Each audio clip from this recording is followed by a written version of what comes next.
Okay, I'm videoing my puppa, and he's telling me about his gardening here. And for the life of me, I don't even see a bug hole in the stuff. You know, it's amazing. Tell me a little bit about what's been going on here with all the planting you've done here and this super duper 8 pound beet that you grew.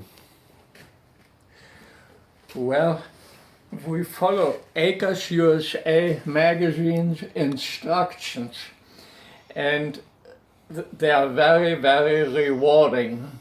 And it makes one very happy to garden this way, because one does not have to handle any bad poisonous substances, and also one can use very simple home ingredients to make things grow like wonderful, like a dream. And therefore we follow it ardently. It's also a cheap way to grow things, good stuff. You know, it don't look like you've grown a lot of vegetables here in a very small area. It's quite amazing. Yes, I would say that in a year's time, per square foot, we easily grow 2 pounds of vegetables per square foot. That's quite amazing. Well, anybody who has... They just look so healthy. Did you do something to the soil? Well, of course we did, because when you take soil from some modern farmer's wheat that still follows the industrial poison way, then that soil is full of bad stuff and dead, because it just doesn't support proper microbial and insect life and worm life, earthworm life. Therefore, we bring it back to life with all kinds of tricks that Acres USA magazine describes in their issues. Like, we introduce earthworms into the field, and we make certain concoctions out of simple stuff like sugar and ocean water that promote bacterial life.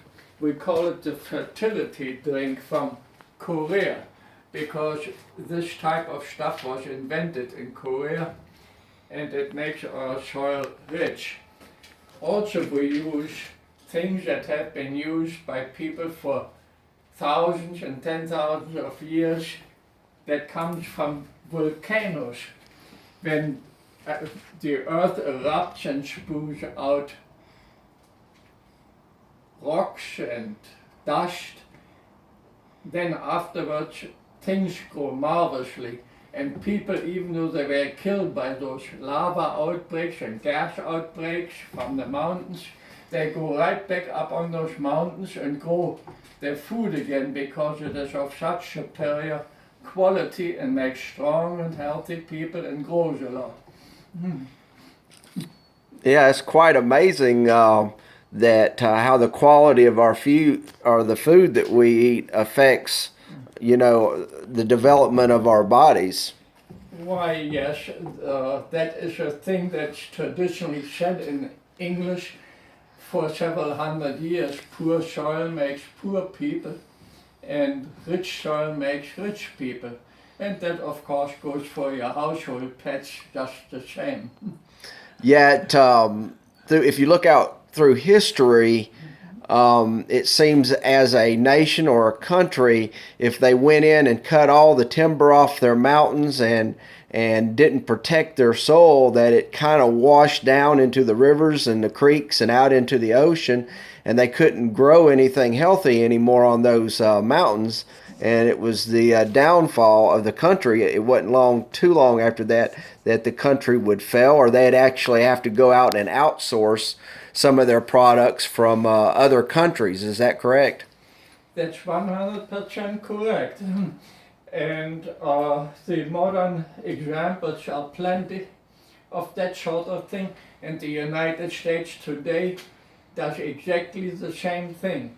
Half of our food, if not more, is imported from foreign countries by our corporate industry, protected by our military machine that has 640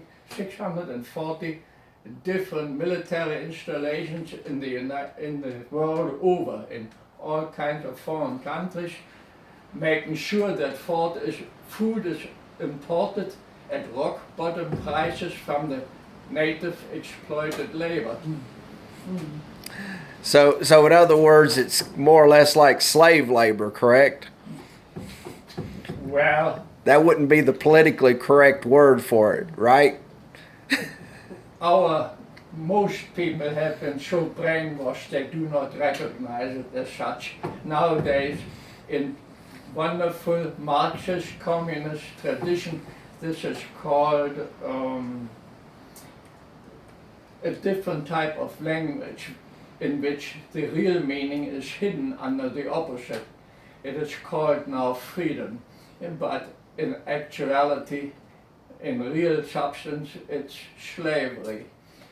People get paid money, but they slave for that money now many hours a day, whereas in reality they could be almost living in paradise for doing work in their own garden happily, like in an Eden, for a few hours a day, and not be exploited and have nothing. They could be the happy owners of their soil for the time that they live, and then it could go back to the state and be So you're saying we led by a new we person. wouldn't have to work near as hard. We'd be closer to our families, and we'd be a lot healthier in the process. Correct. The first step of Karl Marx and Friedrich Engels was to invent social security. And these two guys were the founders of socialism and communism. It used to be that the United States Constitution said that when a man earns his money, it's his. And it was his decision how to spend it. Now the communist and socialist ideas that we are practicing in the United States today decree that the government knows best how to spend what you earn, and it allows you what to have. Quite the opposite from what the founding fathers intended. When my wife's father got paid working as a young man, when he contracted to work for $100, he got paid $100 at the end of the week. It was all his. Working men's wages were not to be taxed, only businesses and industry. Nowadays, you work about at least anywhere from half to 3/4 of the year for nothing but taxes. So if you would grow your own food, that would save you a lot of money right there, just because you buy the seeds for pennies on the dollar, and you put them in the ground, and they multiply 10 or 20 or 100 fold. So you're actually increasing your wealth. That is correct again. And on top of it, if you own your own land, then you could use that ground to build your house with, and the trees that grow on it to build your roof with. So housing would cost you mostly 80–90% just the labor, and the rest would be free out of your own ground.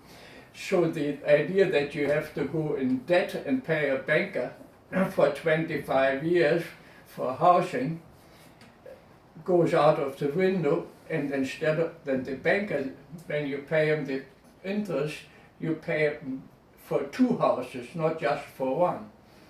Just for the privilege of having it right now for good credit. Seems like this credit thing is making us serve the bankers. Well, it used to be that in the Dark Ages, the Christian Dark Ages, and that when bankers charged more than 10% interest, they were taken out of town and hung on a tree. and killed. Today, the federal government charges something like 26% interest to you if you're behind in taxes. Now, what kind of government you got? And many bankers do the same on their credit card system. It's quite the reversal of the truth, like in socialism and communist dialectic language. Papa, what's the difference between a republic and a democracy? The actual republic that our forefathers set up for this country, and now they are calling us a democracy instead of a republic that we were founded on. I don't understand this. What's the difference between the two in your mind's eye? And you've seen communism, you've seen socialism in your lifetime. You've pretty much seen all the different. You've seen dictatorships, so you're probably well versed on this subject. What would you say the difference is between the two? And not to keep this too long because we're running out of time.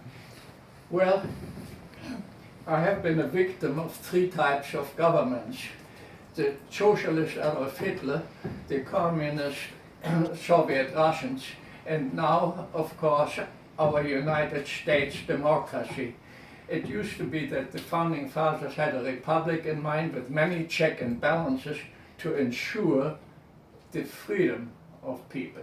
Now, unfortunately, we have a mob rule of a democracy where rich corporations are not only this country but are taking over the world.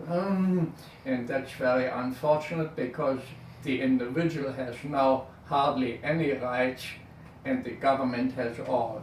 The exact opposite of the founding fathers' ideas. It seems like they're pretty bold. They just come out and tell us we're a democracy. They're not making any bones at all about this. That is correct. And if the language is as such is used to mislead people, they never know they're being misled. It's a secret within a secret. Mm-hmm. It's called dialectic in Marxism. Right. I understand. Well, Papa, thanks for the interview. It was very interesting, and we'll do this again some other time.